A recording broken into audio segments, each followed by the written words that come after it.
Hari itu, di mana langit enggan menampakkan senyum indah mentari pagi, malah berbalik memamerkan rintikan hujan yang banyak serta sahutan gemuruh petir menyertai.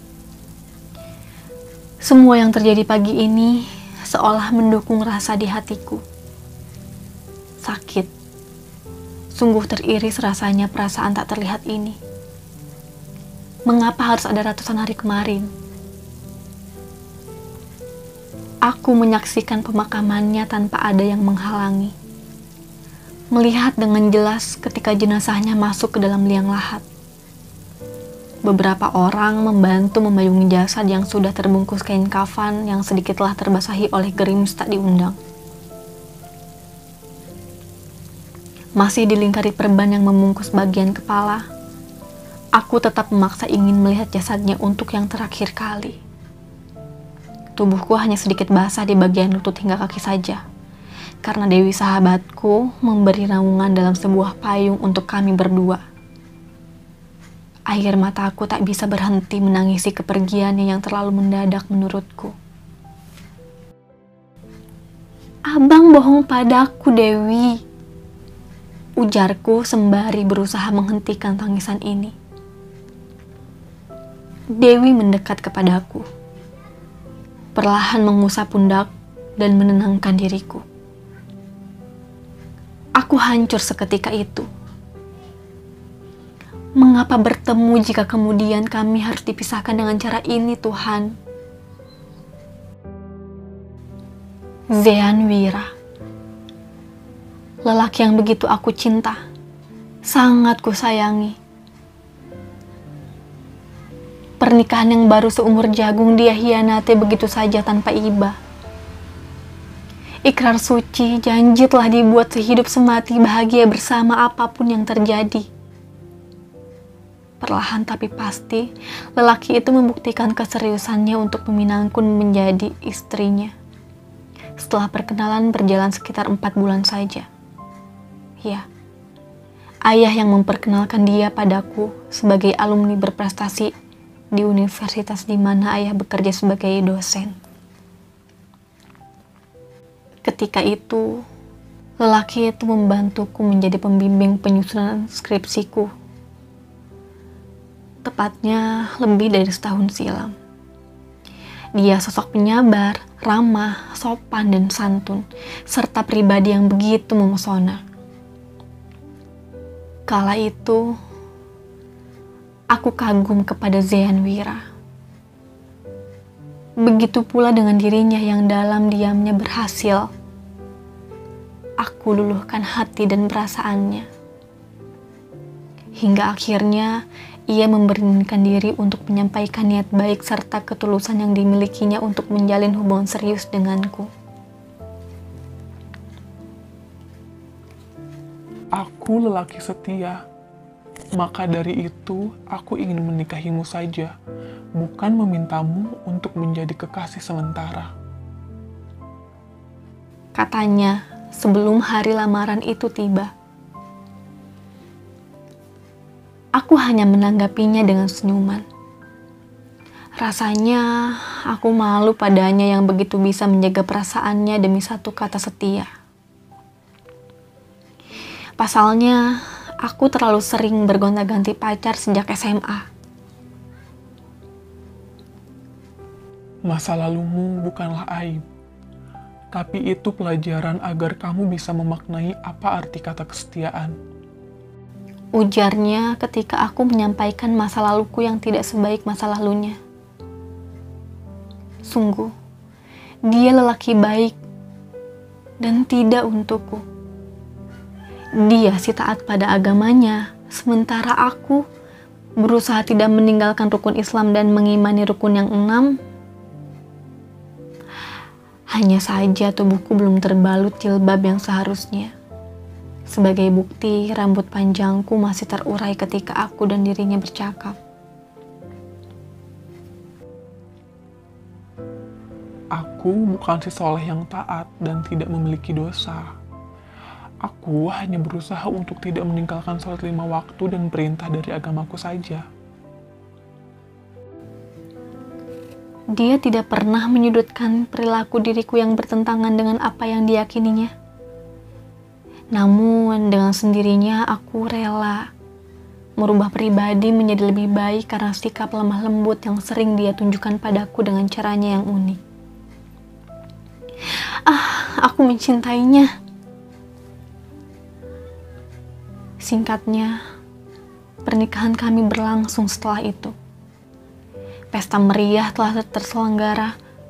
Itu adalah hari kami. Satu hari menjadi raja dan permaisuri yang memulai kebahagiaan bersama hingga maut memisahkan.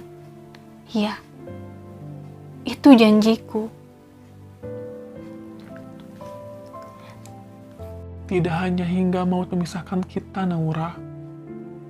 Tapi aku mencintaimu sampai diriku tak lagi bernyawa. Karena maut tidak akan menghalangi anugerah Tuhan semisal cinta ini. Dia selalu berusaha meyakinkan diriku bahwa menikah dengannya tak akan membuatku memikirkan sekadar kata sesal. Berulang kali aku bisa jatuh cinta padanya. Zean Wira.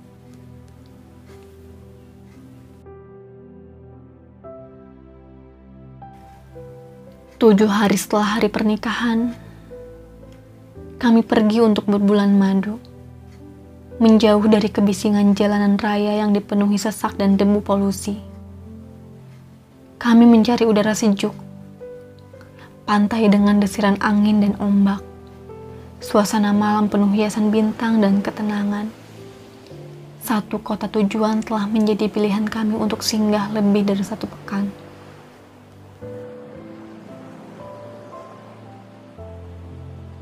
Aku tak pandai merayu. Kau pun mengetahui itu. Tapi rasanya aku tak ingin berada jauh darimu, Naura. Katanya sembari memelukku sangat erat sepulang kami dari pantai malam itu. Aku berusaha mencari pandangannya. Aku ingin menatap matanya. Aku tak akan jauh darimu, Abang. Tapi berjanjilah untuk selalu menjagaku dan berada di sampingku.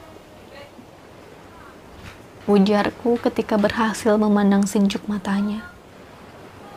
Dia mengangguk dan tersenyum hangat padaku, mencium kening sebelum kami tertidur. 3 hari kemudian merupakan jadwal kami untuk pulang ke rumah dan meninggalkan liburan menyenangkan. Entah mengapa kami berdebat beberapa saat sebelum akhirnya beranjak dari pulau ini. Ya, aku bersikeras ingin menumpangi sebuah kereta listrik untuk sampai ke kota asal kami. Namun lelaki yang kucinta tetap ingin menyewa sebuah taksi. Aku sempat kesal padanya, tapi dia berhasil membuatku mengiyakan permintaannya yang berulang waktu sangat aku sesali. Abang lelah, Dek. Abang ingin duduk berdua bersamamu di belakang kursi kemudi. Katanya.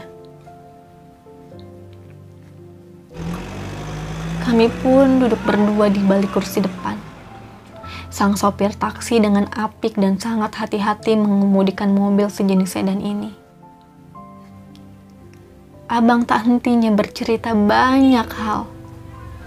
Tak seperti biasanya yang lebih pendiam daripada diriku. Tapi, aku senang mendengar banyak ceritanya.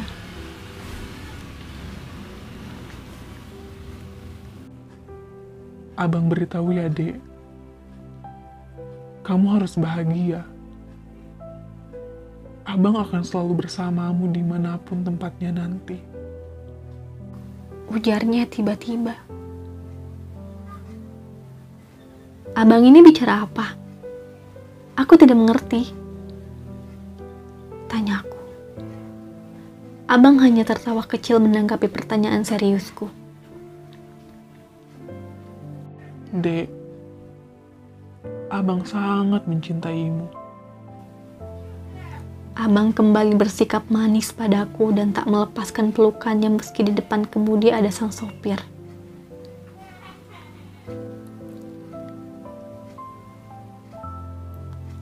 Aku pun sangat cinta sama abang.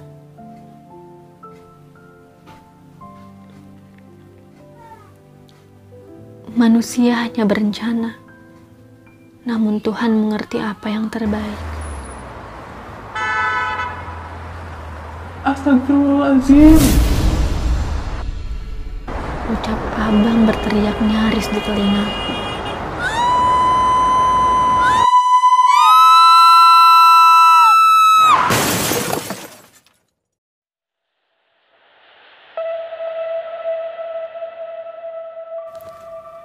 Tak banyak yang aku ingat setelah kesan manis hari itu. Hanya saja, aku merasakan benturan keras menghantam kepala. Abang melindungiku, memelukku lebih erat dari sebelumnya. "Abang, aku takut," kataku, sebelum darah segar bisa kurasakan telah memenuhi wajah. Aku masih merasakan genggaman tangan abang yang menyemai di telapak tanganku. Nahas, taksi yang kami tumpangin mengalami kecelakaan. Beradu muka dengan sebuah truk pengangkut besi yang remnya blong hingga memasuki jalur yang kami lintasi. Entah setelah itu apa yang terjadi, aku hanya bisa mendengar penjelasan dari Dewi. Satu-satunya orang yang bisa kudengarkan pemaparannya. Ia berusaha setahun ini meyakinkan diriku bahwa abang sudah berada di alam yang berbeda denganku.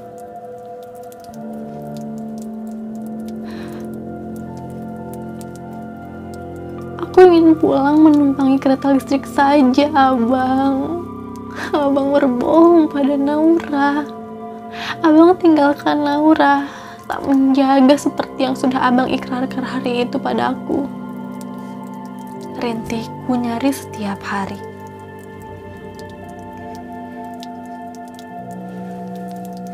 Setahun telah berlalu. Setelah kecelakaan yang menimpa kami, aku sudah tak ada beda dengan patung yang bernyawa. Aku menyayangi abang, tapi abang beraninya mengkhianati cintaku yang hanya untuknya. Abang tak menjagaku dan tak bisa berada di sampingku untuk melindungi. Kenapa kecelakaan itu hanya merenggut nyawa abang? Kenapa aku tak ikut saja bersama abang, Dewi?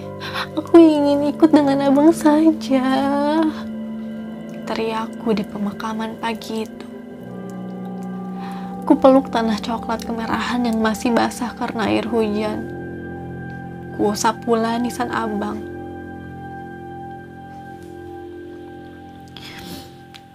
Setelah setahun tanpa teman, tanpa abang Zean yang kusayang, ku beranikan diri untuk memulai kembali komunikasi bersama ibu, ayah, dan Dewi sahabat bayiku. Aku mencoba bangkit dan tak ingin menyalahkan kepergian abang lagi, meski itu sangat sulit. Hidup harus terus berjalan. Abang pasti ingin melihatmu bahagia, ujar Dewi ketika kami sampai di pemakaman untuk berziarah ke makam abang. Abang, sesungguhnya sangat kusadari dari dulu. Sewaktu kepergianmu yang terlalu mendadak bagiku, abang menyayangiku meski dunia tak lagi menyatukan kita. Terima kasih cintamu, abang. Semoga kita bisa berjumpa kembali di surga. Amin. Bergumam dalam diam selembut sutra. Ku angkat barisan jemari tangan dan berdoa. Semoga pemilik cinta tak sungkan demi mendengarkan permintaan yang sedikit mengibah.